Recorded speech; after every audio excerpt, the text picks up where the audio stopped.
Ujú. Y estábamos en que,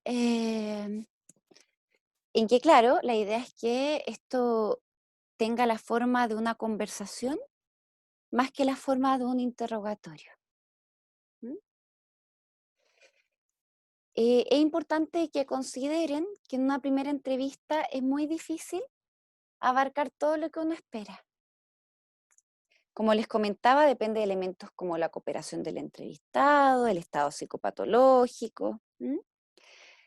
Y por eso que uno habla de primeras entrevistas, no de una primera entrevista.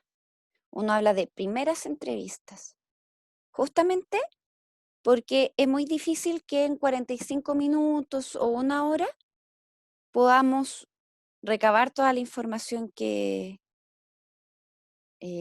relevante, ¿no? Como para poder comprender a la persona. ¿M? Entonces, por eso se habla de primeras entrevistas. Es importante como focalizar la entrevista en la singularidad, ¿no? Es decir, en aquellas preguntas sobre, por ejemplo, cómo experimenta lo que le pasa, cómo habla de sí mismo, cómo habla de los otros, cómo habla de su problema, cómo se posiciona, ¿no? Él mismo en su discurso, cómo posiciona a otros en el discurso. Toda esa información. En una entrevista, entonces, no solamente podemos como obtener información, sino que también podemos ver cómo el sujeto organiza, ¿sí? Estructura, eh, o se estructura a sí mismo para hablárselo a un otro. La idea es que nosotros podamos como tener esta lectura doble, ¿no? Por un lado, atender a lo que nos está diciendo en términos de contenido, pero también poder atender como a otro nivel, que es un nivel más como de estructura, ¿no? Que tiene que ver, ok, cómo como en qué lugar él se coloca en lo que dice, qué tan implicado está en lo que le pasa, cómo habla de los otros. Habla, por ejemplo, de una forma devaluada, habla de una forma enaltecida, en donde él está disminuido. Eh, Cuando se habla de cómo se posiciona en su discurso, tiene que ver un poquito con cómo, cómo se vincula con aquello que considera problemático, ¿no? Es como, este problema que tengo es culpa, no sé, estoy jugando, de mi trabajo, ¿no? No, mi trabajo me tiene así, ¿sí? O esto es culpa de mi pareja, ¿m? O quizá una postura mucho más culposa, ¿no? No, yo soy el responsable de todo. ¿M? Vamos viendo que las personas nos ubicamos, tomamos posición respecto a las cosas que nos pasan. Y eso es muy importante que podamos pesquisarlo en la entrevista. ¿M?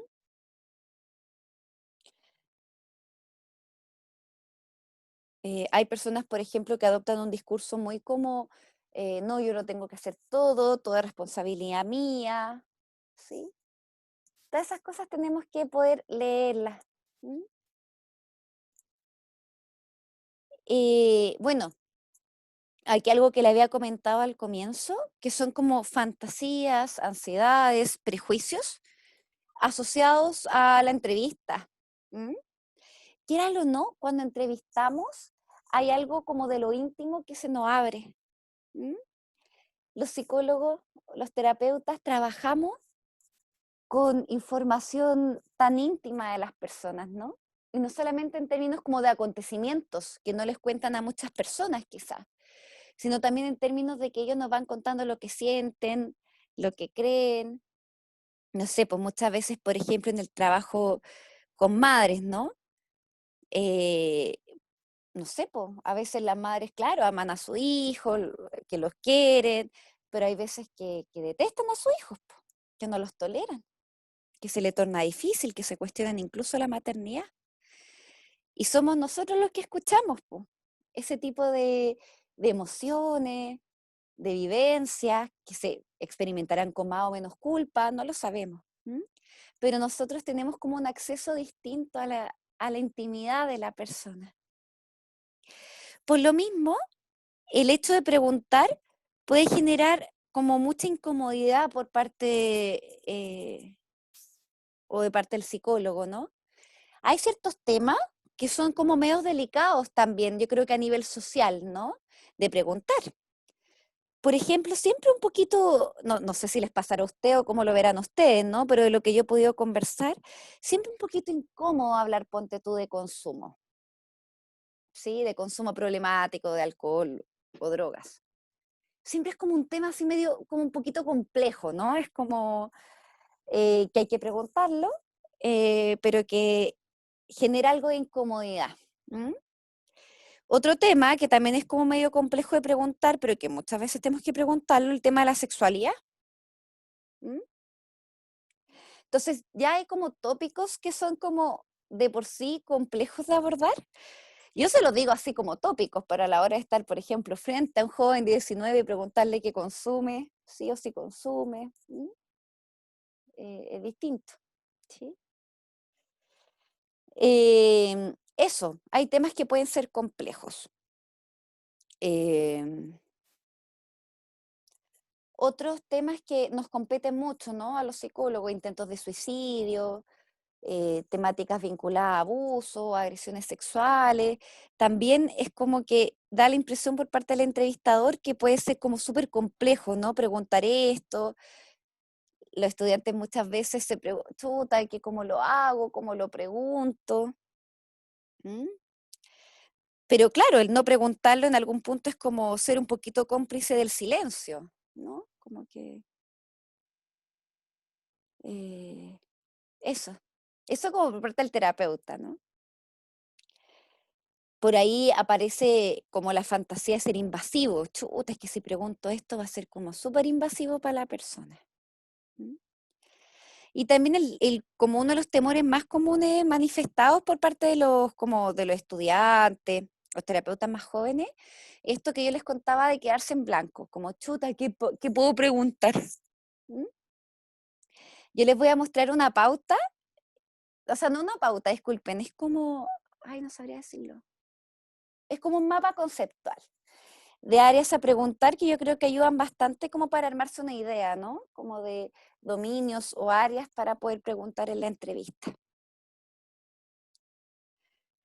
Eh, bueno, a veces hay otras variables, ¿no? De la entrevista, como el silencio. Los silencios en general tienen una connotación social como de incomodidad, como que generan incomodidad los silencios. ¿Mm? Pero justamente nuestro rol, la verdad es que nosotros podemos hacer uso del silencio, tal como se hace uso de la interpretación o de otras técnicas como la confrontación que revisamos más temprano. El silencio también es una herramienta de intervención. ¿Mm? Quedarse en silencio, quedarse observando. Uno puede sostener quizá ese silencio un rato, posteriormente preguntarle si está pensando en algo en particular. ¿Mm?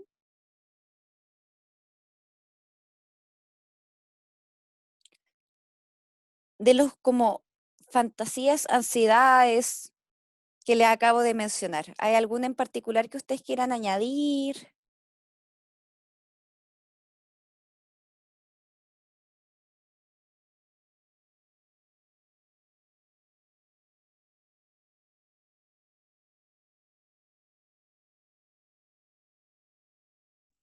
Sí, creo, eh, no sé cómo catalogarlo, pero es como cuando uno se pregunta si está bien lo que está preguntando o no, o si está llevando la entrevista por buen camino. Mm. Oye, Alejandro, ¿me darías un ejemplo?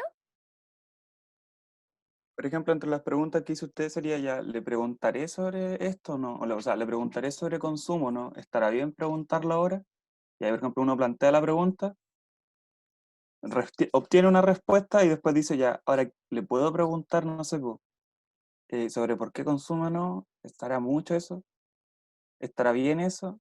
Que también creo que eso va como en línea de ser invasivo, pero también son las dudas de si la entrevista va por buen camino o no. Porque igual uno al inicio no, sobre todo cuando no tiene experiencia en esto, uno duda bastante sobre qué preguntar y sobre si lo hizo bien o no.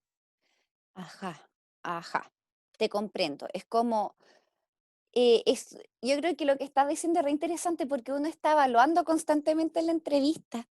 Justamente si le digo a alguien ya, oye, no sé, estoy jugando, pasando a otro tema, tú consumes, no sé, pues, alguna sustancia, ya sea tabaco, THC o alcohol, ¿verdad?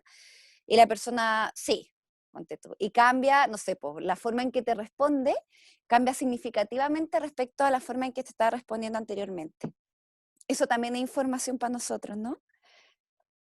Entonces nosotros podemos seguir un poquito más y si notamos esta actitud quizás más reticente, lo podemos preguntar. Oye, tengo la impresión de que con este tema en particular se te hace un poquito como más difícil, ¿no? Como dar más información al respecto. De otros temas que estamos hablando, me da la impresión que yo te preguntaba algo y tú, puff, podías hablar y desplegar tu respuesta. En cambio, aquí es como, te noto más escueto. ¿Mm? ¿Cómo podríamos entender esto? ¿Sí? Entonces, sí. A veces, Alejandro, los pacientes son súper directos y te dicen, yo no quiero hablar de esto. Son como súper, súper directos. Y ahí uno, por supuesto, la idea, si te dicen como explícitamente que no quieren hablar de algo, no es como obligar, pero ahí uno puede como decir, ok, ya, no sigamos hablando de esto, pero solamente para yo poder entender qué es lo que te incomoda de hablar de esto. Es que me da vergüenza, es que me da mucha rabia, ¿verdad? Y al menos quedarnos como con poder comprender por qué es difícil para la persona hablar de esto. Y podemos pasar a otro tema. ¿Mm?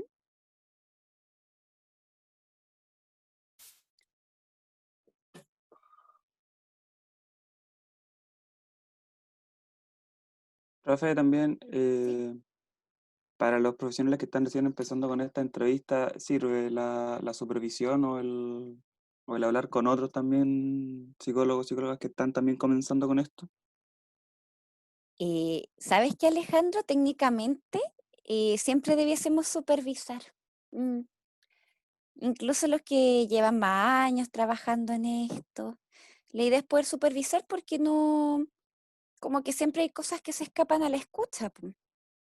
Entonces, claro, efectivamente cuando uno recién parte, pucha, que ayuda al tema de las supervisiones, pero yo creo que la supervisión debiese ser una práctica como bastante presente, ¿no? En el quehacer clínico. Mm, sí.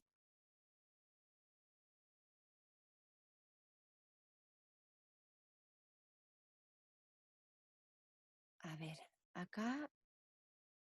Ah, ya, esperen, ahí. Psicólogo entonces como, y en esto esperen, antes de ser invasivo, yo no sé si le ha pasado quizá en el colegio, en estos años de carrera, o en la vida en general, ¿no? Cuando les toca ver a alguien que está mal, no sé, por ejemplo, en un baño ven a alguien llorando, ¿sí? Y es como, si no son tan amigos o no son cercanos, pero igual se conocen, hay algo extraño ahí, ¿no? Es como, pregunto, no pregunto, será incómodo si me acerco o no, ¿sí? Le pongo este ejemplo porque hay algo de eso que también está presente en la entrevista, como bien señalaba Alejandro. Siempre es como, chuta, ¿qué tanto me aproximo a esto? Y por eso vamos preguntando, vamos explorando hasta dónde podemos eh, avanzar con la entrevista. Y si no, podemos explorar otras áreas. Ya, la entrevista en el contexto de psicodiagnóstico, ¿no? Hay que verse como psicólogo, como brujo con bola de cristal, o que dirá todo lo que soy. ¿Mm? Eh, claro, efectivamente, ahí interesante, ¿no? Un poquito como el lugar en que podemos ser ubicados, por así decirlo. ¿Mm? Em, es muy importante que si bien la entrevista se ocupa en psicoterapia y en psicodiagnóstico, comentar que en psicodiagnóstico la entrevista es una de las herramientas que nosotros utilizamos, porque también utilizamos otro tipo de herramientas, po, como los test gráficos o los test proyectivos como verbales, ¿verdad? En general las personas llegan a evaluación diagnóstica o de psicodiagnóstico como bastante ansiosas. ¿Mm? como que no saben muy bien a lo que van. Entonces es importante comentarles que sí o sí, si bien esto tiene una duración limitada, que sí o sí va a haber una última sesión donde ustedes le van a devolver la información a la persona. Sí, importante esa sesión de devolución de la información. Eh, También es importante ir viendo cómo uno ordena la secuencia de aplicación de los test, ¿no? De hecho, me voy a saltar como al párrafo siguiente, que se dice que se sugiere, ¿no? Como comenzar con los test gráficos, no sé, pues figura bajo la persona bajo la lluvia, o dibujo eh, de la figura humana, ¿no? El dibujo libre, se sugiere partir con test gráficos. Como que llegar a aplicar un Rorschach puede ser, claro, un poquito mucho. ¿Mm? Entonces, si tengo, bueno, aquí, ¿no? Un paciente de 7 años que lo derivan del colegio porque dicen que es lento. Y el niño dice, no, lo que pasa es que yo soy lento, es que yo soy tonto, ¿sí? Como que yo en lo personal no sé si aplicaría el whisk al tiro, porque siento que podría como reforzar esa idea que el niño tiene, ¿no? Es como quizá un poquito más explorar em, como aspectos afectivos vinculados a esto, si es que hay otras áreas, ¿no? Además del rendimiento académico que pudiese estar afectando en el funcionamiento del niño. A lo que voy es que son ustedes los que deciden qué test aplicar. Esa es como la moraleja de lo que les quiero transmitir. Nos pueden derivar a alguien como, ay, quiero que le apliquen este test, pero parte de nuestra pega es decidir qué test vamos a aplicar, qué creemos que va a favorecer en el proceso de exploración del funcionamiento del paciente. Yo recuerdo una vez en el hospital em, que había una joven que tenía 21 años. Yo les voy a ir contando casos clínicos, pero nunca les voy a contar el nombre y cambio algunas referencias, ¿ya? Bueno, una joven de 21 años que ella había sido diagnosticada con TDA y había llegado por un episodio, o sea, está diagnosticada con trastorno de personalidad limítrofe eh, y había tenido un episodio de micropsicosis, ¿m? Donde como que estuvo bastante delirante. ¿M? Y bueno, la verdad es que se compensó bastante rápido de la parte como psicótica. em, y, y me acuerdo que el psiquiatra pidió como una evaluación cognitiva, porque notaba que estaba enlentecida, que le costaba responder.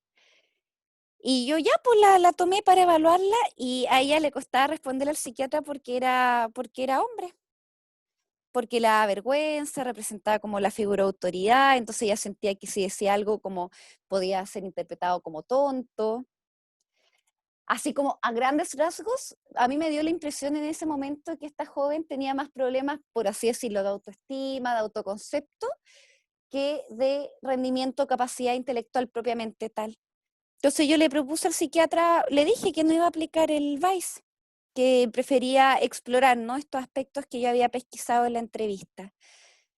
Y ahí me acuerdo haberle aplicado un test de la figura humana, le había aplicado un TRO, porque tenía un tema bien fuerte como con las relaciones interpersonales, ¿no? Como que tenía como toda una historia importante de exclusión social, como de sentirse que no era suficiente, ella siempre se sentía como que era tonta, que era menos. Entonces yo tenía la impresión que si yo le aplicaba un VICE era como un poquito como reforzar esta idea, ¿no? A lo que voy, no es que nunca iba a aplicar el VICE, es que me dio la impresión que en ese momento eran prioritarias otras cosas en el proceso de la paciente. ¿Mm? Entonces, en conclusión es eso, es como transmitirles que ustedes son los que deciden qué test van a aplicar, ¿m? Porque son ustedes los que a través de la entrevista diagnóstica van a determinar de qué, como, qué es lo que a ver, esperemos un poquito.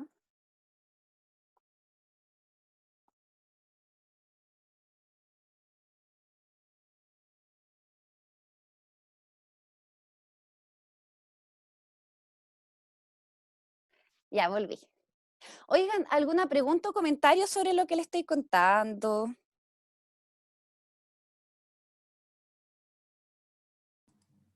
Em, bueno, por mi parte no, profe, pero quizá mis compañeros sí, no sé.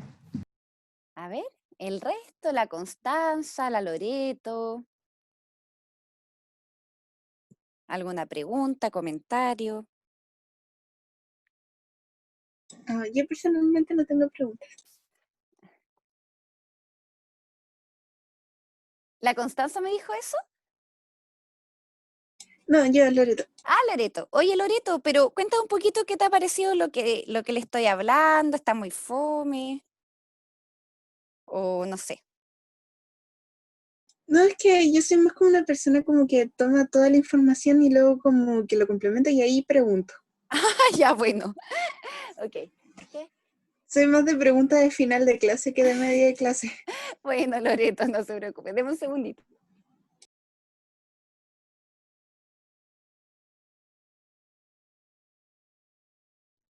Ya. Gracias. Ok, sigamos. Algunas consideraciones.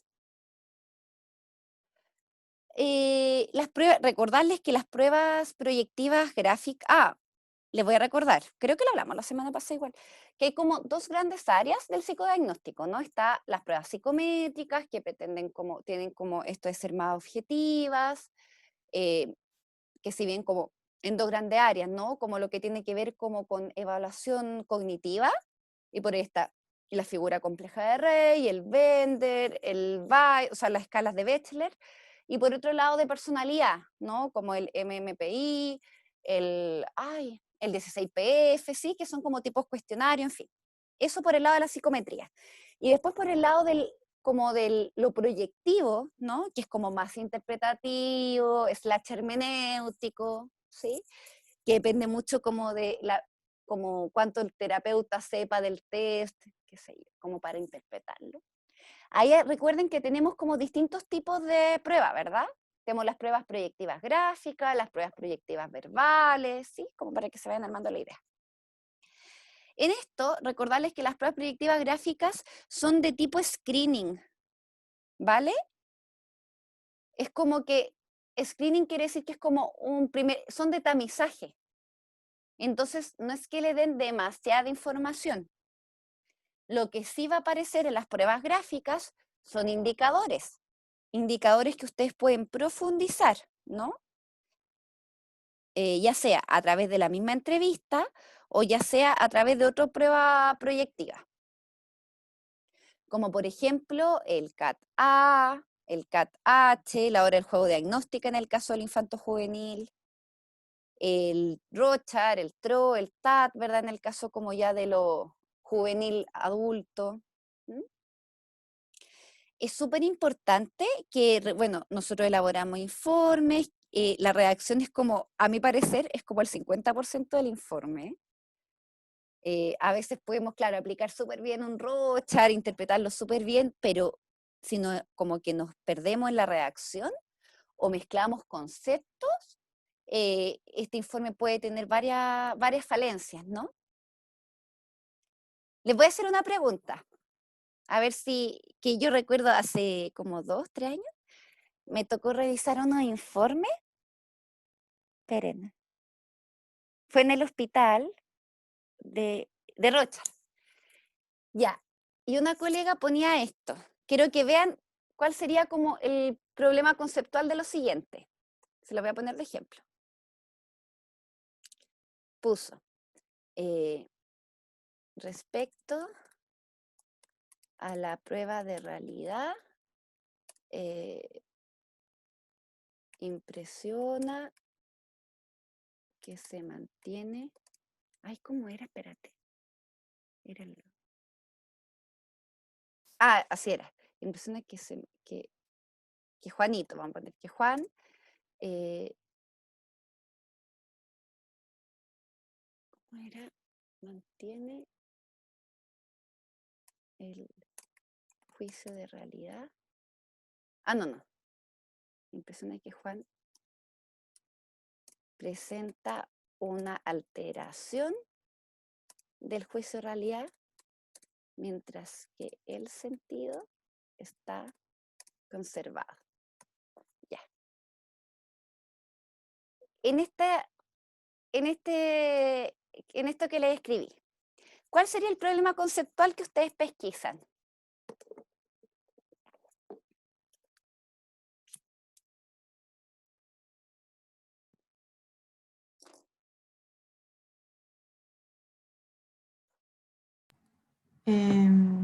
Que el sentido está conservado, pero a la misma vez dice que presenta una alteración del juicio de realidad. Exacto. ¿Qué problema conceptual hay ahí, Paulina? De que si hay una alteración del juicio de realidad, evidentemente el sentido también está alterado, ¿no? Sí, pues, súper bien, Paulina, súper bien. Exactamente. Sí, pues, se está alterado el juicio. Piensen que el juicio tiene que ver con percibir correctamente la realidad, ¿no? O correctamente de acuerdo como a las convenciones sociales, ¿no? De lo que entendemos por realidad. Entonces, si está alterado recuerden que la alteración del juicio se asocia a fenómenos como de alucinatorios, o delirantes, a sintomatología psicótica.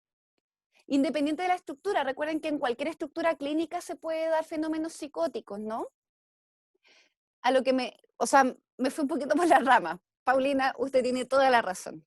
¿Sí? Justamente una alteración del juicio implica que el sentido está alterado. ¿Mm? Muy bien. Entonces, por eso, y yo me acuerdo que yo en ese tiempo estaba como a cargo de supervisar los informes que se emitían de psicodiagnóstico. Y claro, pues yo revisé el protocolo, revisamos el análisis de resultados con la colega y estaba todo, pero perfecto, súper bien.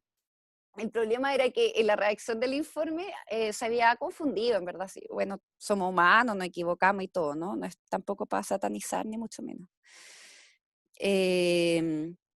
Pero sí, pues, hay que tener ojo como con los conceptos.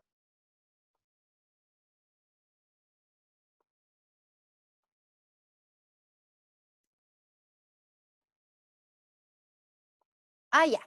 Respecto a la diferencia entre la aplicación de pruebas psicométricas, particularmente vinculada a capacidad intelectual o inteligencia en los test proyectivos, es que las pruebas psicométricas, el material que se presenta no es ambiguo, pues, tiene un contenido súper preciso.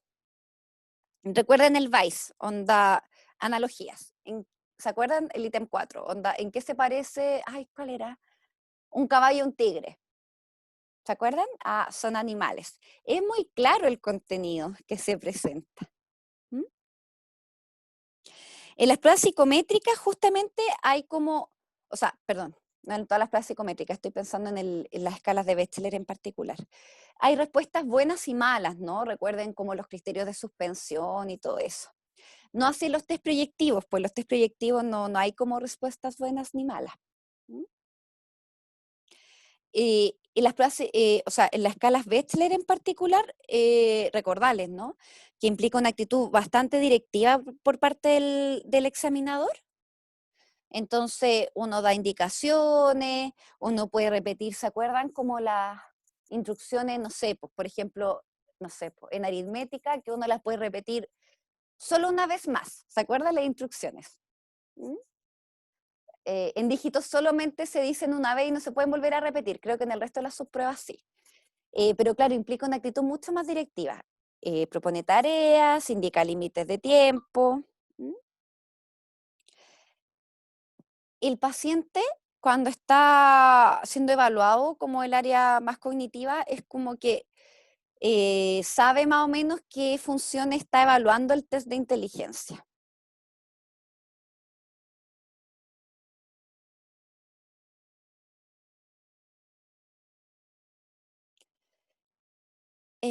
Conclusión, si tiene que aplicar un test de inteligencia, no lo aplique en la primera entrevista. Acuérdese, tiene que usted estar seguro de aplicar este test.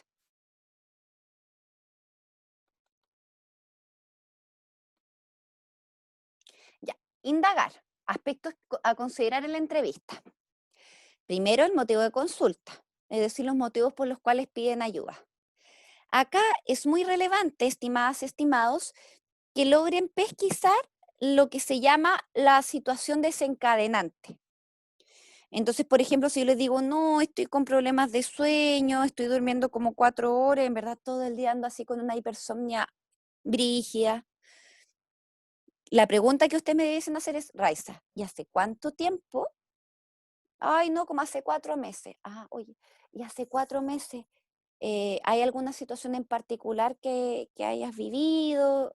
¿Puede asociar quizá estos problemas para dormir a algún evento en particular? ¿Mm? Eso se llama situación desencadenante y es muy importante que la pesquisen. Ah, perdón, aquí hay que hacer 2 distinciones. Se me fue. Miren esto.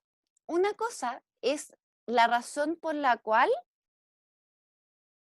o sea, disculpen, como los eventos vinculados a la aparición sintomática, ¿no? Que me está, como que está haciendo difícil que yo pueda vivir mi vida, ¿no? Y otra cosa es el momento en que yo voy a pedir ayuda. Recuerdo un paciente, les voy a no es particularmente un problema psicológico, ¿no? Pero como para que se hagan la idea. Recuerdo un paciente que tenía como que roncaba mucho, ¿vale? ¿Ya? Roncaba mucho, eso me contó. Y yo le, bueno, ¿ese cuánto que ronca, pues? ¿Sabes qué? No, desde que soy chico, como a los 7 años, ya. Oye, ¿y por qué ahora estás consultando por el tema del ronquido? Y miren qué interesante, lo tenía de los 7 años, estoy hablando de un paciente adulto, como de 35. Me dice, no, lo que pasa es que hace, no sé, 5 meses comenzó una relación de pareja y bueno, hace 3 o sea, que está viviendo conmigo mi pareja y ella me instó a que pidiera ayuda porque puede ser medio riesgoso el tema del ronquido, ¿sí? En esta viñeta que les acabo de comentar, ustedes pueden pesquisar, por así decirlo, que hay 2 momentos. El primero, como de, por así decirlo, como vinculado a los orígenes, ¿no? Como al evento o los eventos gatillantes de la sintomatología. Y por otro, el momento en que la persona decide pedir ayuda. Es muy importante que evaluemos estos 2 momentos, porque, yo insisto, podemos vivir mucho tiempo con los síntomas que tenemos, pero ¿qué marca la distinción entre decir, ¿sabéis qué? He vivido, no sé, estoy jugando 2 años con este insomnio terrible, pero ahora decido ir a terapia para cachar qué onda. Entonces, eso, tener en consideración, cómo evaluar esos 2 momentos. Bueno, tenemos que hacer una idea del cuadro actual, ¿verdad? La conducta, tipo de sintomatología, si es que hay síntomas somáticos. Yo en lo personal siempre pregunto por los ritmos biológicos, ¿sí? Lo que se llaman como los ritmos circadianos, onda sueño, ¿sí? Eh, porque justamente, miren acá, el sueño, el apetito y la libido son como 3 variables muy sensibles a cuando las personas no están muy bien. De hecho, yo creo que, no sé, pues, con el tema de la cuarentena y todo, o sea, yo creo que todos experimentamos problemas del sueño, ¿no? Es como justamente porque el sueño es muy sensible a cuando las personas no están bien, ¿sí? O cuando está pasando algo que puede ser muy estresante. ¿Mm? Entonces, es muy bueno preguntar el área del sueño, el área del apetito, ¿no? Hay que marcar una distinción. Es súper distinto que una persona esté con, por ejemplo, con poco apetito y no coma, a que esté con poco apetito y se obligue a comer. ¿Qué quiero decir acá? Que no es lo mismo apetito a lo que uno ingiere. Alguien iba a decir algo, creo que sacaron el audio. ¿La Paulina? Ah, chuta, perdón, profe, Ah, no. ya, no te A preocupes. veces se me queda abierto, no sé por qué, pero no. Ya, dale. Eh, la libido. También es como algo que, también en la libido distinguir po, entre libido y actividad sexual. Po. Hay muchas personas que, por ejemplo, están con la libido súper bajita, ya sea secundaria a cuadros de estrés o a cuadros depresivos, pero por ejemplo mantienen su vida sexual activa con su pareja, no sé, por temor a que su pareja piense mal de ellos o de ellas, qué sé yo. Entonces igual noten esas distinciones. No es lo mismo, por ejemplo, a qué hora me voy a acostar que cuando me quedo dormida. No es lo mismo si tengo apetito a que yo coma. Y no es lo mismo la libido, ¿no? Como llamémoslo así, como el apetito sexual, con las conductas o la actividad sexual. Entonces, importante ahí que ustedes puedan pesquisar esto. Bueno, y vivencias relacionadas. Respecto a la sintomatología que presenta, ver la intensidad. Hay colegas que ocupan esta técnica que es muy cognitiva, que yo encuentro que igual sirve, como del 1 al 10, por ejemplo. ¿Qué tan fuerte es su insomnio? ¿Mm? O del 1 al 10, ¿qué tan fuerte es su angustia? Si nos traen la angustia, es súper importante, oiga, ¿y la angustia hace cuánto la experimenta? ¿Frente a qué situaciones? Recuerden que hay situaciones como desencadenantes externos e internos. Entonces, yo puedo, por ejemplo, pensar algo y me empiezo a angustiar. Entonces, es importante también pesquisar eso, ¿no? Eh, por ejemplo, se nos cuenta, angustia, ya, ¿en qué momentos del día? ¿Usted siente que en algún momento del día se intensifica más o no? ¿Sí? ¿Hace cuánto la experimentan? Y miren, esta pregunta la encuentro muy interesante. ¿Cómo interfiere esto que usted me está contando en su vida? ¿De qué forma interfiere? ¿Mm? Porque hay personas que funcionan, o sea, se sienten pésimos porque han dormido poco, pero funcionan y te dicen, no, si igual funciona, estoy así, pero muerto, pero igual ya, igual puedo. Pero otras personas que te dicen, no, en verdad estoy sentado en el computador mirando la nada y no puedo hacer nada. ¿Sí? Entonces, esta pregunta es muy relevante para poder hacernos una idea del nivel de funcionalidad del sujeto. ¿Mm? Recuerden que todas las personas podemos estar con síntomas, pero cuando estos síntomas afectan nuestra funcionalidad, es que quizá haya un buen momento para pedir ayuda, ¿no?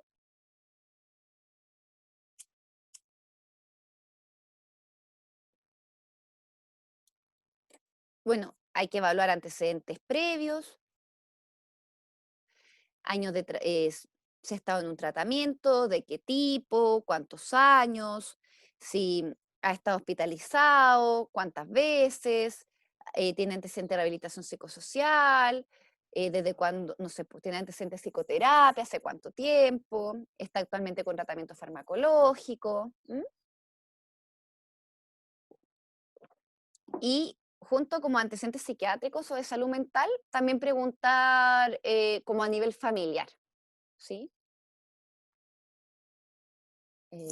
Eso, entonces la idea es que no hagamos una idea, no, no, fue el psicólogo a los 15, perfecto, ¿y te acuerdas por qué fuiste? Ay, sí, es que del colegio me encontraron esto, ya, y en esa ocasión recuerdas si te habrán dado algún diagnóstico, te habrán dicho algo. ¿Mm?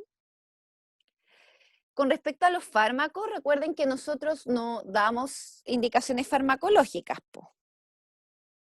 Pero yo creo que siempre es bueno conocer un poquito de los fármacos, ¿no? Por ejemplo, no sé, pues que las benzodiazepinas, no sé, pues que hay algunas que tienen como efectos más rápido que otras, en términos de cuando se lo toman, ¿no? Como en cuanto hace efecto. También hay benzodiazepinas que duran mucho más sus efectos que otras.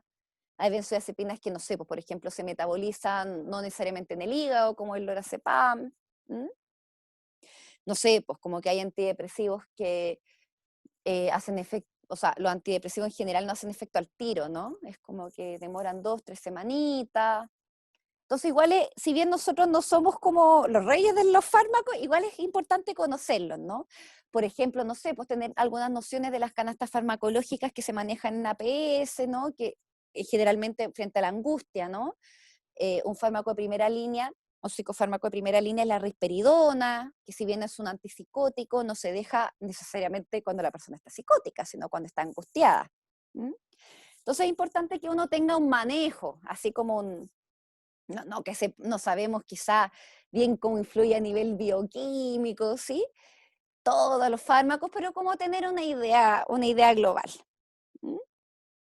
Y sobre todo también de los efectos secundarios, porque para ir como trabajando de forma paralela con el psiquiatra. ¿Mm? Porque muchas veces los abandonos del tratamiento farmacológico es justamente por los efectos secundarios. Por ejemplo, no sé, antipsicóticos tales como la olanzapina, la quetiapina, aumentan el apetito. Entonces, hacen que las personas engorden. Pueden tener problemas metabólicos. Entonces, a veces lo abandonan, po. Sí, ustedes saben que no es muy bueno como dejar psicofármacos de un momento a otro, po. Se arman como estos síndromes de, ay, no me acuerdo ahora cómo se llama. Pero es como, pero claro, no se puede, la idea es que uno va bajando como la dosis, ¿no? Hasta que llegue a 0. Pero no se pueden dejar de una. ¿Ustedes saben cuáles son las 4 grandes como áreas de los psicofármacos?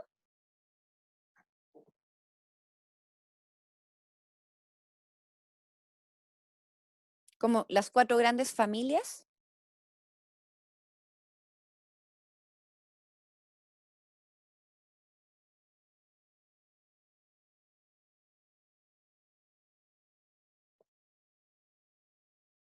No, profe, no me...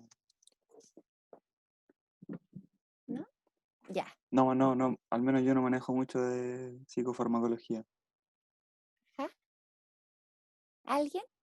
Gracias, Alejandro. Por ejemplo, el Mauricio Prado. ¿Conoce las como 4 grandes áreas de los psicofármacos?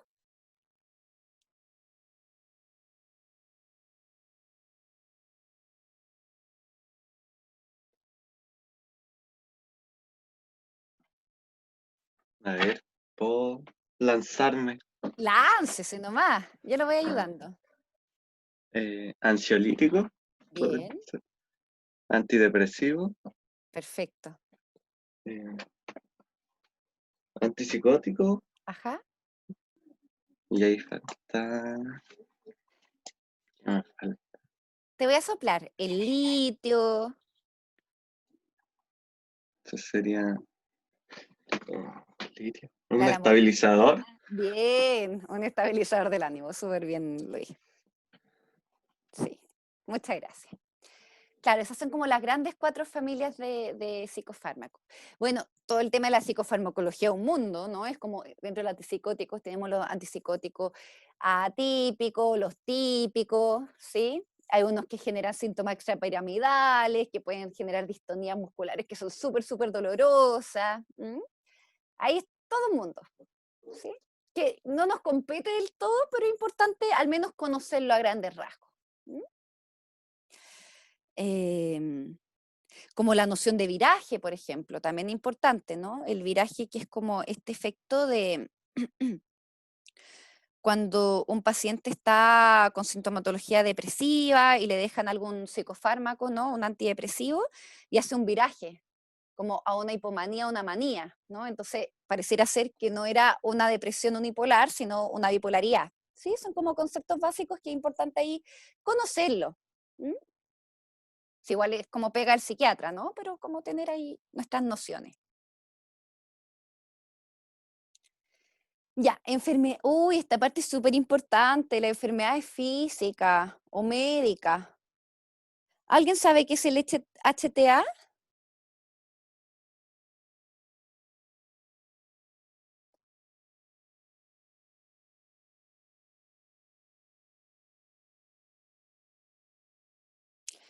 Hipertensión. Era la sí, Ay, hipertensión. disculpa.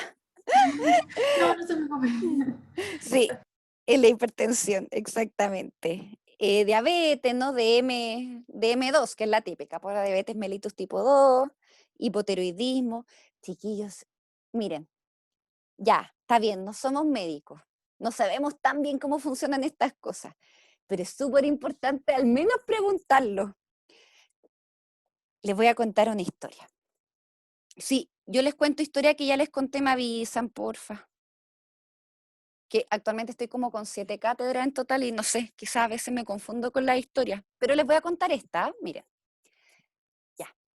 hace hartos, no tanto, un par de años atrás,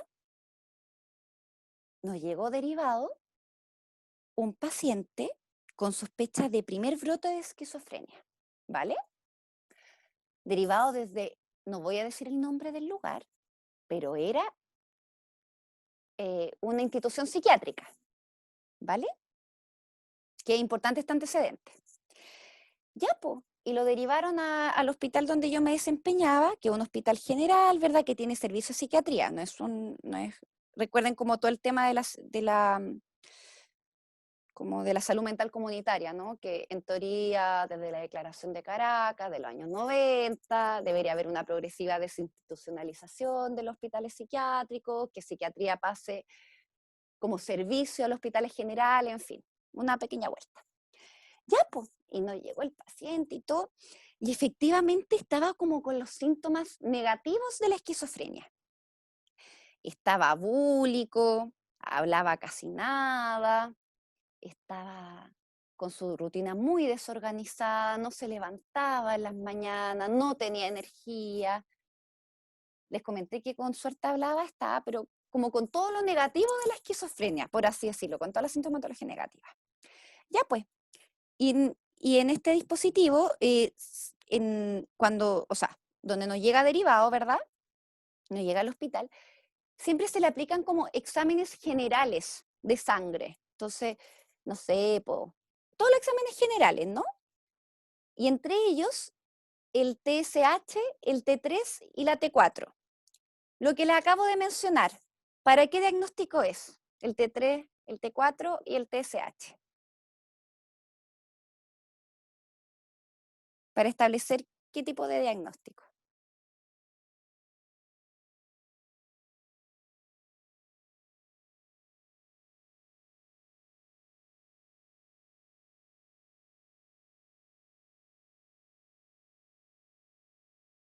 Si no saben, no se preocupen, díganme que no saben nomás.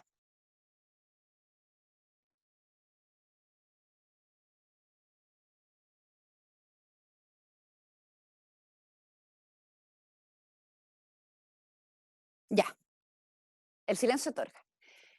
Para la tiroides. Entonces, ¿qué pasó en este caso? Pasó que el paciente estaba con un hipotiroidismo o sea, estaba súper descompensado de un hipotiroidismo. ¿Sí? Tenía la T4 y la T3 frenadísimas y la TSH así, ¡puf!, por los cielos. ¿Mm? Se le empezó a administrar levotiroxina, que la levotiroxina es como o sea, tiene distintos nombres comerciales, pues el Eutirox. ¿Mm?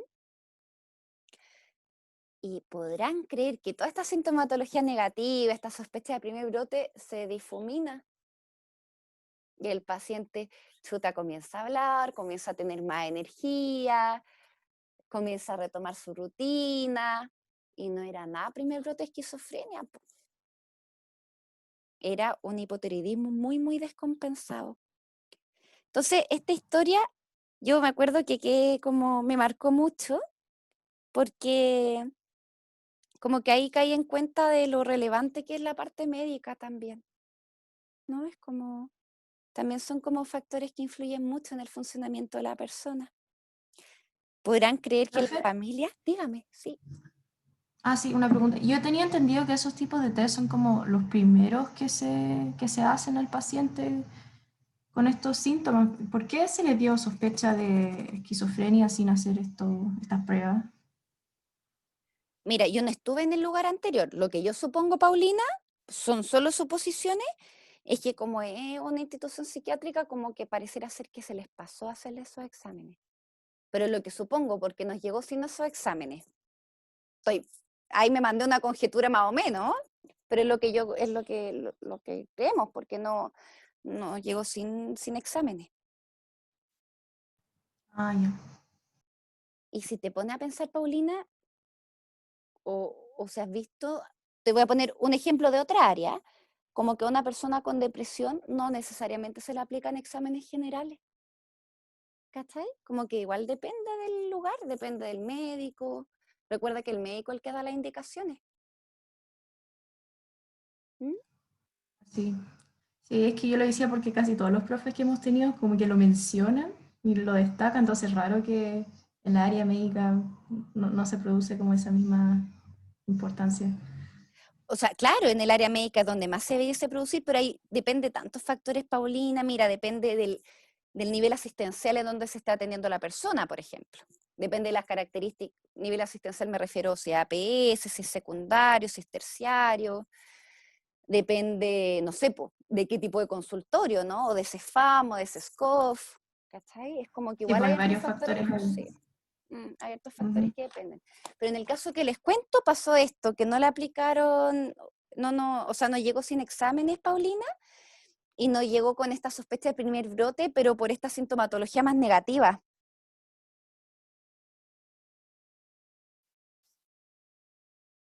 Entonces comprenderán que para la familia fue un alivio gigante, pues, o sea, eh, el hipotiroidismo si viene una lata, porque es no todos los hipotiroidismos son crónicos, pero en general, ¿no? Son crónicos, hay que tomar pastillas de por vida, claro, pues no es lo mismo un primer brote de esquizofrenia, y sí, como de lo complejo que es la esquizofrenia en algún punto, en términos de tratamiento, de cuidados, eso.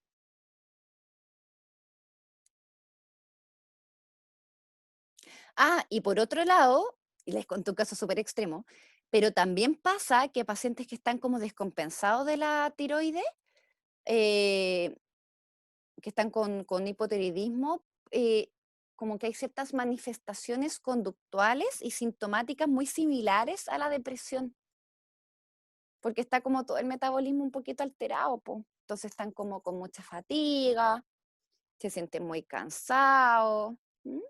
Entonces es importante, y bueno, pues ver si adhiere al tratamiento de como esta enfermedad médica, eh, eso, o si está en tratamiento o no. Hay que evaluar también antecedentes de negligencia o de vulneración, si hay antecedentes de violencia intrafamiliar, de abuso sexual en la infancia, u otro tipo de vulneraciones de derechos como negligencias, ¿verdad? Graves, abuso físico. Importante también poder indagarlo. A propósito de como temas difíciles de abordar en entrevistas, yo creo que este justamente es como puede ser un área compleja de abordar en una primera sesión al menos. Quizás cuando ya hay un poquito más de vínculo, ¿sí? A veces pasa, y de hecho nos ha pasado en quinto al menos, no sé, pues que un paciente llega, ponte tu motivo de consulta. Ya, soy una paciente de 15 años y mi motivo de consulta es que me hacen bullying, entonces estoy chata del colegio y me quiero cambiar, ¿vale? Y tú me entrevistas, me haces todo como este proceso psicodiagnóstico y de repente segunda, tercera sesión te cuento una cuestión súper grave. Así como, no, ¿sabes qué? En verdad estoy súper angustiada porque, no sé, mi padrastro tiene una relación con mi hermana. Entonces, es heavy, ¿no? Es como, puede aparecer de forma espontánea, como esta área, ¿sí? Y que también en el mismo proceso psicodiagnóstico nos haga como reenfocar, disculpen, o reorganizar como nuestros recursos de intervención. Porque si vemos situaciones de riesgo, ya sea, no sé, pues, como esto es ser víctima indirecta, ¿no? De una situación de abuso, ¿m? O bien, si es que ustedes pesquisan, no sé, quizás no aparece en el motivo de consulta, ni en el motivo de derivación, pero van en la primera o en la segunda entrevista y le dicen, no, sabes que yo en verdad pucha, estoy pensando en matarme, he averiguado en internet cómo hacerlo, y yo sé que con tal dosis de paracetamol lo puedo hacer. Claro, ahí es como que se nos cambia un poco el foco, pues entonces quizá hoy ya voy a aplicar un Rochard, pero si no aparece esta info, es como que vamos a tener que hacer otra cosa, ¿verdad? Previa a la aplicación de un test. Es como que el test ahí queda como en un lugar más relegado, ¿no? Bueno, por otro lado, están los antecedentes de consumo de sustancias, que también le había comentado que es como un área algo incómoda. Déjenme ver si estoy grabando. Ay, sí, menos mal.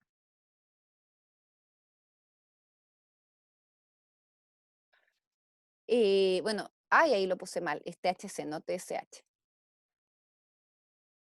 THC, cocaína, pasta base u otras. En temas de consumo de sustancias se plantea como el poder reconocer el patrón de consumo, ¿vale? El patrón de consumo es una cosa, uno lo escribe más o menos así.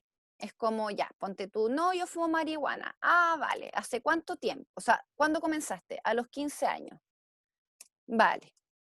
¿Con qué frecuencia? Como, por ejemplo, una o varias veces a la semana. Te dice todos los días. Entonces, frecuencia diaria. ¿Y al día cuánto fumas? Ay, como 3, 4 pitos.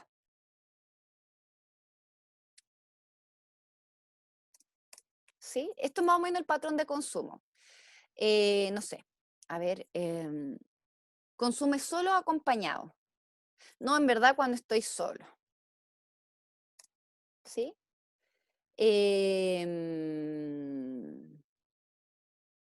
Ay, espérenme. ¿Cómo consigues la sustancia? ¿No? ¿Cómo consigues la marihuana? No, mi mamá me pasa plata, como me pasa mesada y esa mesada yo destino un poco como para comprar. ¿Ya? Entonces, y uno va anotando. Chucu, chucu. Es importante en temas de consumo considerar que actualmente, no actualmente, en verdad siempre he estado, pero ahora quizás sea como más potente, pero ¿cómo se llama? Esto del consumo mixto, ¿sí? Por ejemplo, no sé, pacientes que mezclan piscola con benzodiazepina, o bien mezclan, no sé, claro, como vino con sopiclona. ¿Sí? Que la sopiclona es un fármaco Z, ¿verdad? Que es un inductor del sueño y te hace dormir. Entonces también es importante precisar si es que hay consumo mixto, ¿sí? Eso. Los antecedentes ocupacionales son súper relevantes. ¿Mm? Si un paciente adulto, ¿no? Está trabajando en la actualidad, en qué tipo de trabajo, o sea, en qué área se desempeña, hace cuánto tiempo que ha trabajado en esto. ¿Mm? Eh, cuánto tiempo se ha mantenido en otro tipo de trabajo, y explorar roles significativos.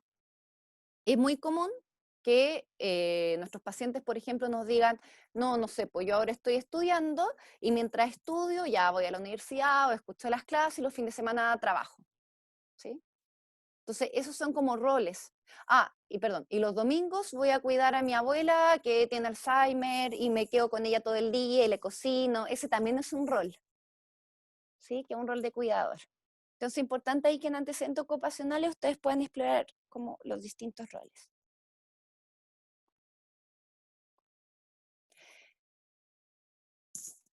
¿Comentarios hasta ahora? ¿O preguntas?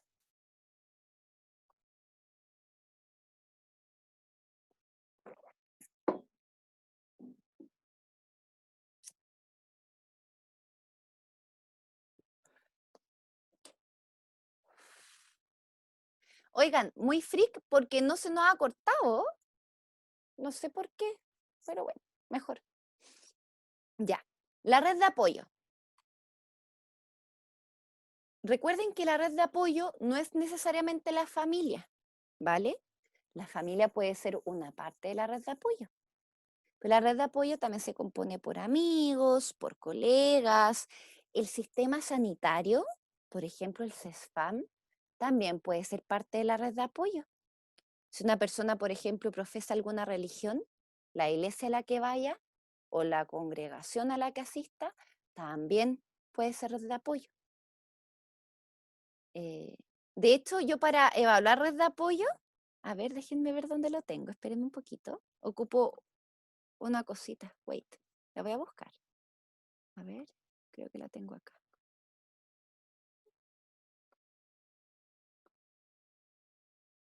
Chun, chun, chun, aquí.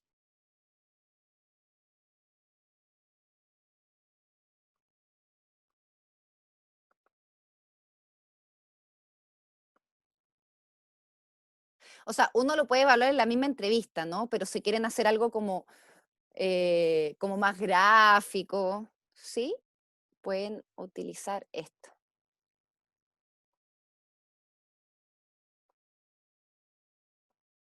Miren, son como círculos y uno se pone como, o la persona, el usuario se pone al centro, ponte tú Juan.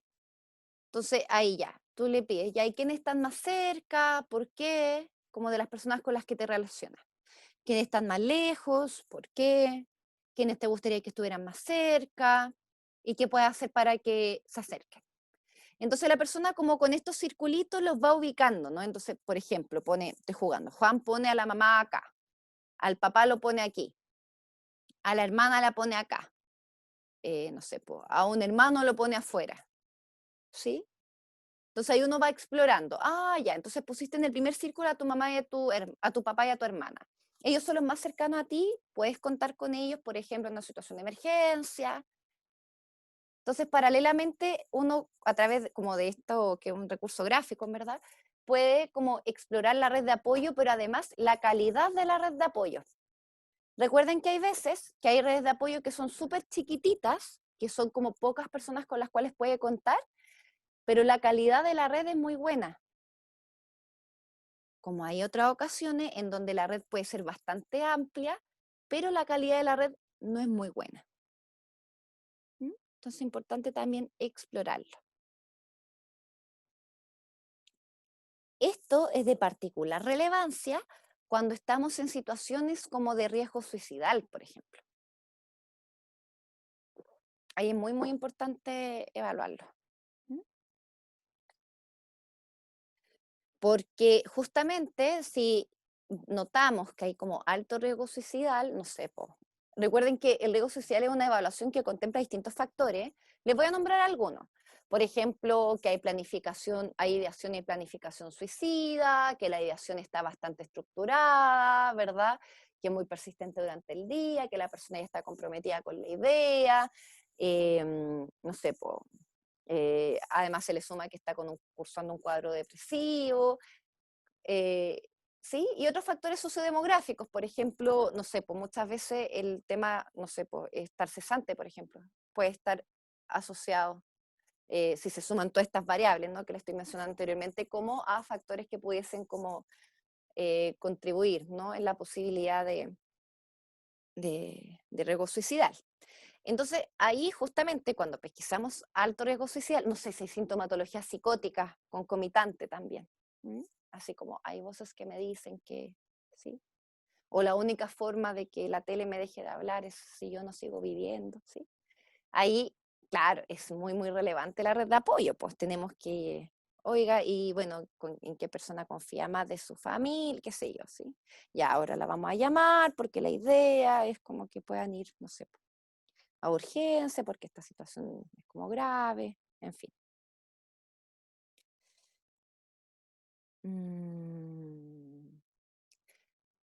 Entonces, haciendo esta distinción entre la red de apoyo, también podemos hablar como con la familia de origen, ¿no? Es como quiénes eran, ¿sí? La familia de origen. ¿Qué tipo de relación tienen? Si es más bien hostil, si es hipercrítica, si, no sé, pues una familia muy aglutinada o al contrario, una familia más bien distante, o sea, disculpen, desligada. Como el ambiente físico-emocional. Y miren qué interesante esta pregunta, a mí me gusta mucho esto. Es como, esta pregunta es muy como de la terapia más claro, constructivista, es muy bonita. Perdón, sistémica constructivista, que es como qué lugar ocupa la persona en el sistema familiar. Porque se plantea que todas las personas ocupamos un lugar en el sistema familiar. Por ejemplo, no sé, los mediadores, o este lugar como de la oveja negra, o el lugar como de, como el niño o la niña perfecto que hace todo bien, ¿sí? Entonces es importante ahí poder como explorar, ¿no? Como qué lugar ocupaba la persona en la familia. Eso, bueno, más antecedentes médicos y psiquiátricos de la familia también, si es que hay, por ejemplo, no sé, si existieron intentos de suicidio, si existieron cuadros depresivos o TAP, u otros. El rendimiento escolar también es importante pesquisarlo, ¿sí? Logros y dificultades académicas, si es que hay existencia de repitencias, o ¿cómo se llama cuando uno se va del colegio? Espérenme, repitencia o abandono escolar, ¿sí? Si, por ejemplo, finalizó su enseñanza media en un 2x1, ¿m? Cómo era la relación con los pares, la relación con la autoridad, si es que, no sé, hay antecedentes de abandono escolar, evaluar un poquito cuáles fueron las razones, porque hay distintas razones por el abandono escolar, ¿m? Entonces, explorarlo. Bueno, relaciones sociales, ¿verdad? Si la persona tiene amistades, qué tanto participa en actividades como en la comunidad, si está actualmente en relación de pareja, hace cuánto tiempo, cómo es la dinámica de pareja. Y esto, si bien es lo último, no es menos relevante, rutina y uso de tiempo libre. ¿Mm? Y particularmente cuando sospechamos que hay, por ejemplo, como alguna alteración psicopatológica, es muy bueno explorar la rutina. Porque, por ejemplo, en personas que están muy deprimidas, justamente la rutina se desorganiza bastante y se le hace muy difícil levantarse en las mañanas. ¿M? Muchas veces hay pacientes que, no sé, pues, que no se bañan en una semana, como las actividades de autocuidado, ¿no? Se dejan de lado, y no es porque la persona, no sé, tenga problemas con la higiene, es porque su ánimo está tan disfórico que no tiene, y está tan abúlica, que no tiene ni la energía ni las ganas para levantarse a bañarse. ¿M? Entonces, importante ahí como explorar rutinas. Y uso de tiempo libre, pues qué intereses manifiesta, si es que le gusta algún deporte, si es que le gusta bordar, si es que le gusta el yoga, qué sé yo. ¿Sí? Si actualmente no lo está haciendo, cuando lo dejó de hacer, tiene intenciones de retomarlo, en fin. Entonces yo creo que con toda esta área es como interesante, ¿no? Como frente a esto de este miedo de quedarse en blanco, la verdad es que siempre hay como hartas áreas que explorar, ¿m? Para hacer como una evaluación diagnóstica. ¿M?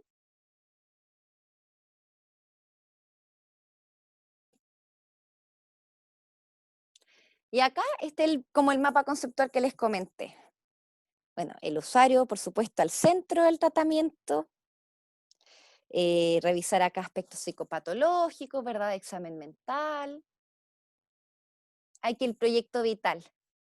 Les quiero preguntar, proyecto vital, y voy a poner aquí abajito, porque son dos cosas distintas, y propositividad vital.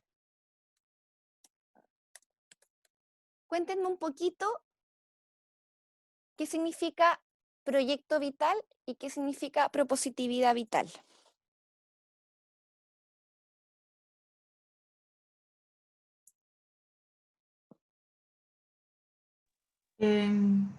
Ya, yo solamente sé lo que significa proyecto vital. Dele. Es como los planes a futuro que tiene esa persona. Como, no sé, querer casarse, querer buscar un trabajo, eh, como sus metas. Perfecto, muy bien. En esto exactamente es eso, el proyecto vital. Es muy importante que nosotros podamos evaluar cómo está estructurado el proyecto vital. ¿M? Porque no es lo mismo que yo les diga, no, miren, ¿saben qué? Ahora estoy terminando la carrera de psicología y el día de mañana me encantaría como trabajar en desarrollo organizacional, poder, no sé, pues contribuir al bienestar, al rendimiento de, no sé, ¿sí? A que les diga, no, el día de mañana yo quiero ser astronauta de la NASA. A ver, no es la idea que como terapeutas pisoteemos los sueños de las personas, ¿no? No, no es nuestro fin. Pero, ¿qué diferencia habría entre ambas que le estoy comentando a ustedes? Como entre decir, no, sí, soy estudiante y una vez que termine quiero hacer mi práctica en esto y me interesa mucho esta área, a que les diga quiero ser astronauta. ¿Qué diferencia habrían para ustedes en ambas respuestas?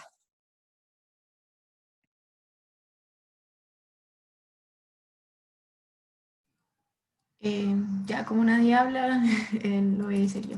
Dale, Pauli. Que uno es realista y se puede lograr y el otro no. Exactamente, Paulina, tal cual.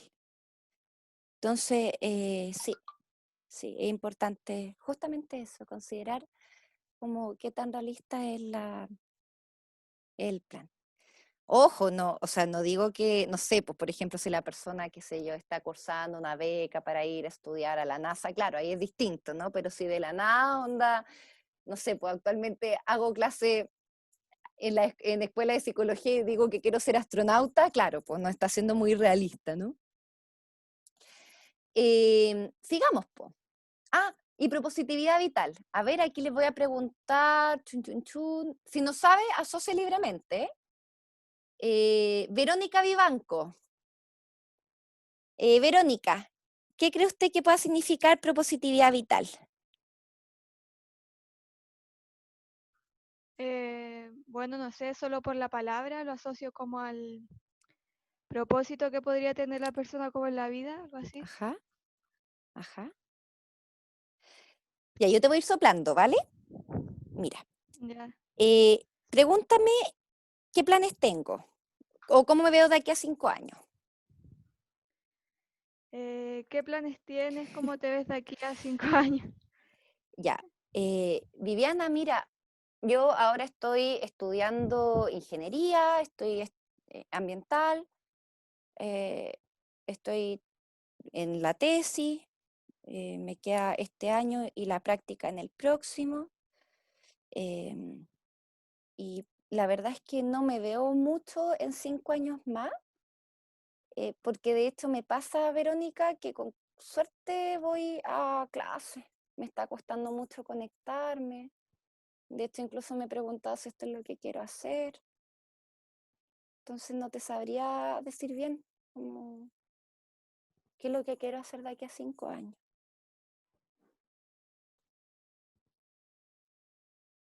Verónica, de mi respuesta, ¿qué impresión te da que pueda hacer la propositividad vital?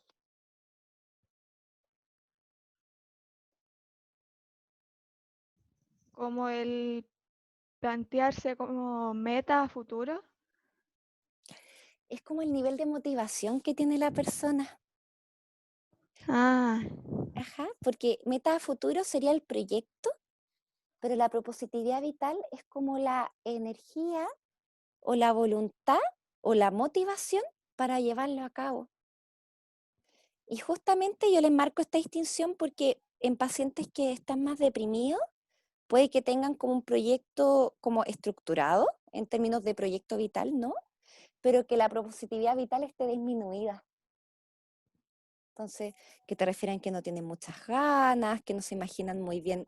Si bien es como están haciendo algo, no se logran imaginar bien de aquí a 5 años, ¿sí? Tiene que ver como con la motivación.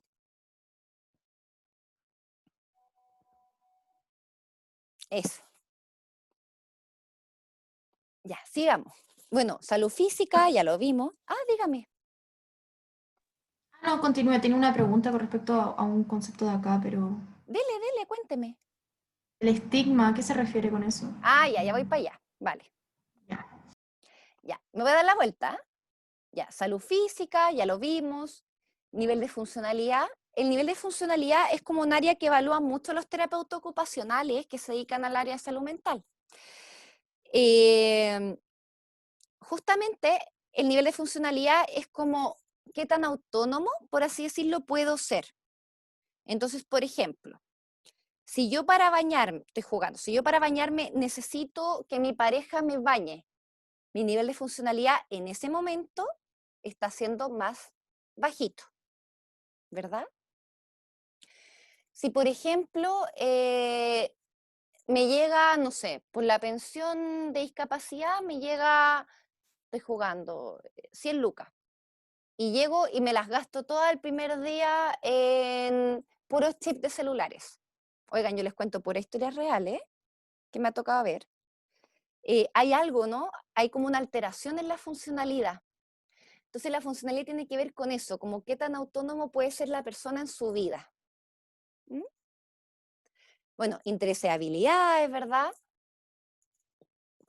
es muy loco porque yo siento que con los adolescentes como que uno al tiro tiende a ver los intereses, ¿no? Así como, oye, pero ¿qué tipo de música te gusta? ¿Y qué serie estáis viendo? No sé, ¿qué estás viendo, no? A mí no me gusta mucho hablar tan coloquial, pero bueno, ¿qué estás viendo? Pero como que los adultos se nos olvida preguntarlo, y para los adultos es súper importante igual, ¿no? Es como también los adultos tenemos intereses, tenemos cosas que nos gusta hacer, que nos ayudan a sostenernos, que le dan quizá un poquito más de sentido a la vida, qué sé yo, ¿no? Entonces es importante ahí preguntar los intereses. Considerar el vínculo terapéutico, considerar como qué vínculo tiene con el sistema de salud en general, ¿no? Como estoy jugando. El paciente se atiende por un cuadro depresivo, ¿no? Hace 3 años en el CESFAM Santa Anselma de la Cisterna. Hace 2 años llega por consultoría psiquiátrica al CDT, ¿verdad? Que es uno como un dispositivo del nivel secundario. Para, no sé, pues tratamiento más intensivo,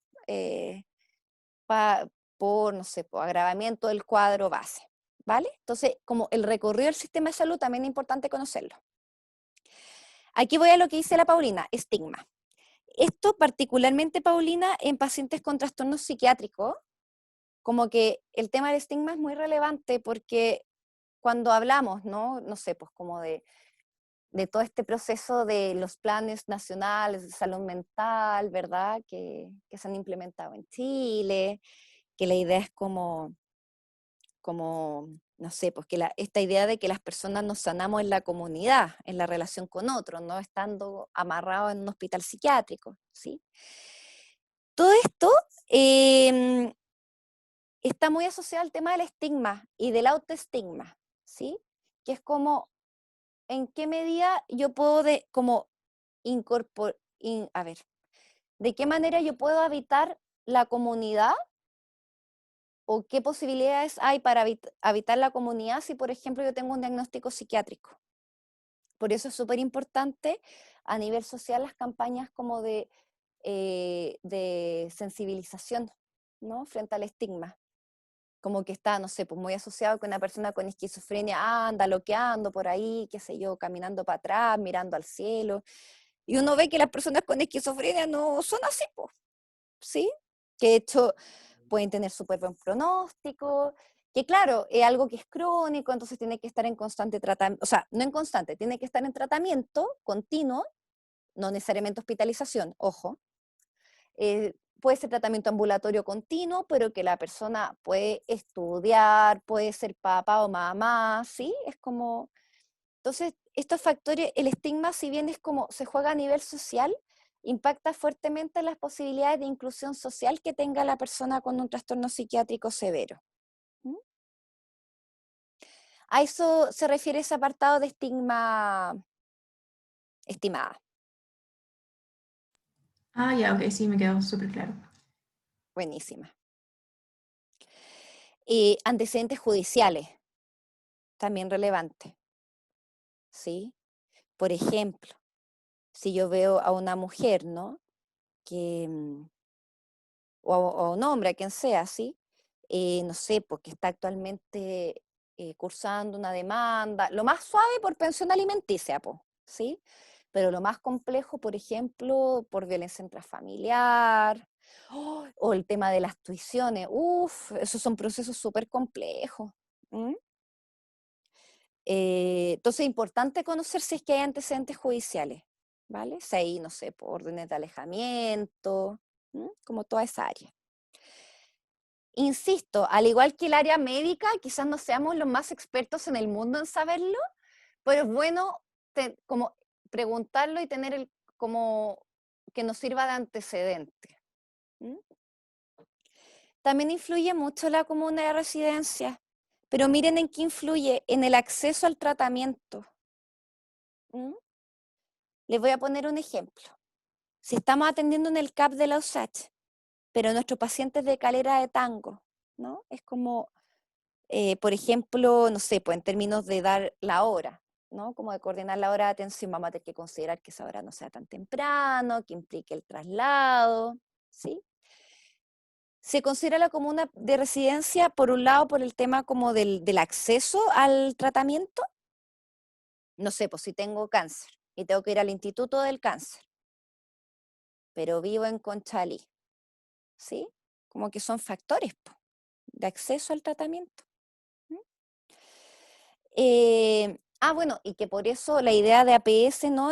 Esto como de la alta territorialidad, ¿no? Es como que puede haber como centros de salud accesibles a las personas. Igual es complejo porque yo les puse el caso como oncológico. El tratamiento oncológico no, es muy difícil que esté en APS, ¿verdad? Es como, se tiene que dar como en dispositivos más especializados. La red de apoyo y la familia. Oigan, me queda más materia por revisar, pero yo creo que ya estamos más o menos en la hora, así que lo revisaría la próxima semanita, ¿vale? Preguntas, dudas que tengan de lo que hemos revisado hoy.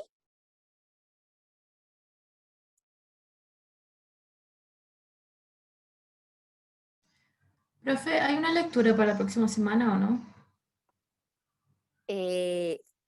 Más que lectura, les voy a dejar una tarea. Pero se las voy a decir cuando terminemos. O sea, si no hay dudas sobre esto, se las digo. Ah, ya, ok. Bueno, yo creo que esta materia es bastante clara, me imagino que ya la han conversado en otras cátedras. ¿Mm? Ya, la tarea. Como la idea de este ramo es que ustedes confeccionen un informe Rocher, ¿verdad? Que es como una de las cosas que tenemos que evaluar acá. Les voy a pedir que vayan, que hagan un resumen de las localizaciones y los determinantes en la respuesta Rocher.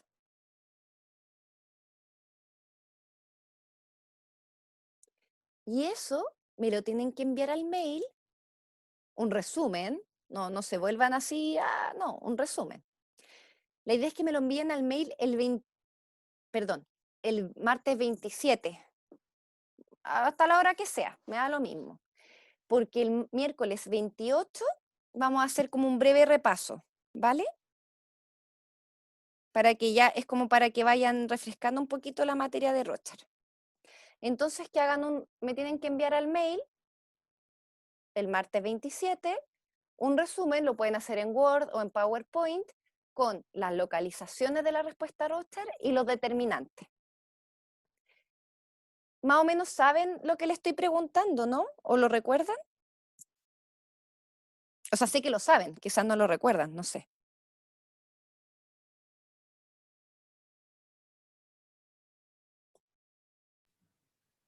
Sí, profe. Hay que hacer todos los determinantes, ¿o sí? Que son... Sí, todos los determinantes. Ah, ya. Sí. Hagamos un breve. Esperen, ¿dónde tengo a ver, wait, voy a dejar de compartir. Acá. Compartir. ¿Cachan cómo puedo poner una pizarra?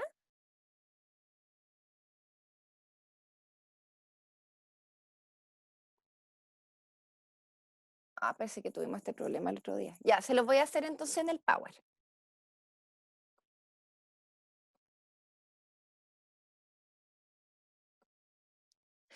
Pregunta, ¿pudieron entrar al Moodle?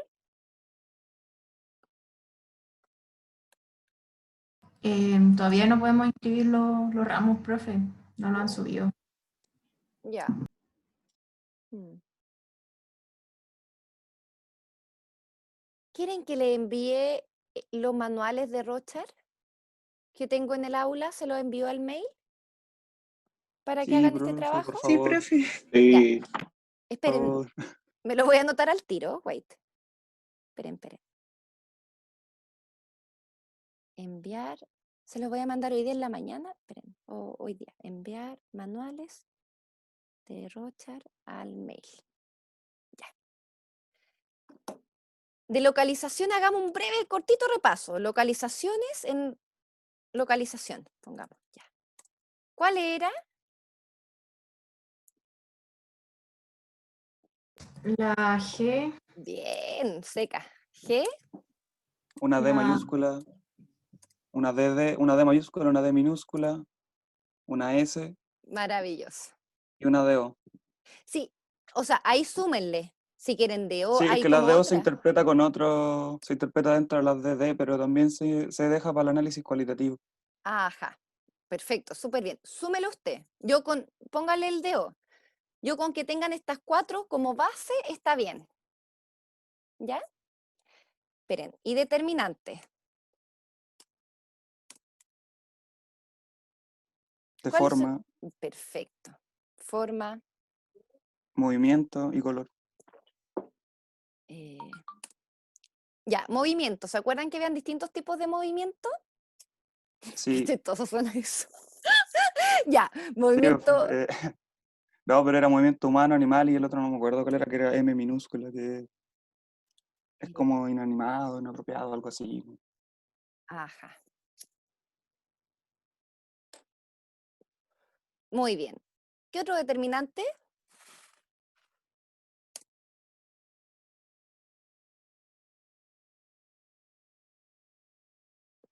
De color, Ajá. ¿Cuáles eran? cromático, acromático y... Ah, no me acuerdo el último. Es que hay otro que es como de textura y perspectiva, ¿te acuerdas? Sí, que es FK. como una K, es una K. Ahí. Este es cromático, este es acromático. Y este es como de perspectiva, difuminado, textura. ¿Mm? Ya, ahí les soplé lo que tienen que traer para la otra semanita, ¿ya? O sea, lo que me tienen que enviar. Ya, pues, preguntas, dudas que Profe, ¿y tengan, dígame. el claro oscuro? El Sí, claro ahí está. oscuro, sí. Claro oscuro también, sí. Ah, ya. Sí, ese es el tercero, el de las K. Mm, sí. Ya, pues, eso, un resumen de estos, ¿ya?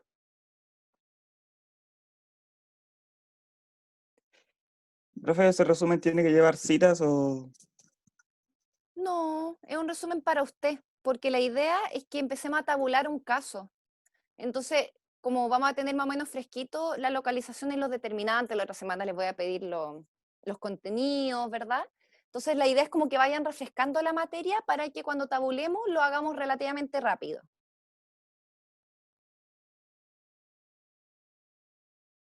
Eso pues. Oigan, un abrazo, que descansen, si pueden, porque no sé si tienen más clase hoy día. Espero que les haya gustado la clase. Yo me gusta como harto comentar de mi propia experiencia, de las cosas que me tocaron ver en el hospital, que a mí yo aprendo así también, ¿no? Es como a través de ejemplos. Eso pues, que estén bien. Chao, chao. Chao, profe.